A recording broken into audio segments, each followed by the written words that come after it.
மேஷராசிக்கு ராகுகேது பேச்சினால என்ன பார்த்தீங்கன்னா, சுக்கிரனும் குருவும் சேர்ந்து நிறைய கொடுக்குறாங்க. இது மாதிரி இந்த பழைய எத்தனை வருஷத்துக்கு முன்னாடி பார்த்துருப்பாங்கன்னு தெரியாது. அந்த தோஷமே தர்ப்ப தோஷமே இல்லாமல் சர்ப்ப யோகமாக அமைஞ்சு இதுவரைக்கும் இல்லாத வாழ்க்கையில் போகபாக்கியில் அனுபவிக்க பிரத்யேகமான செயல்களை இந்த பேச்சினால் கிடைக்கப்படுது.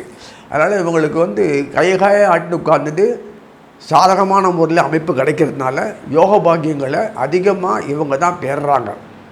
மற்ற ராசியெல்லாம் பேரலாமேனா கிடையாது. மேஷம் இந்த செவ்வாய் சம்மந்தப்பட்ட இந்த மேஷத்துக்கு மட்டும்தான் இந்த மாதிரி ஒரு அமைப்பு கிடைக்கிறது.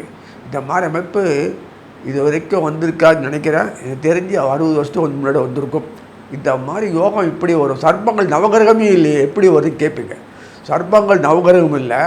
இந்த நவகிரகத்தை சொல்லக்கூடிய குரு மெயின், சுக்கிரன் 2 மெயின்.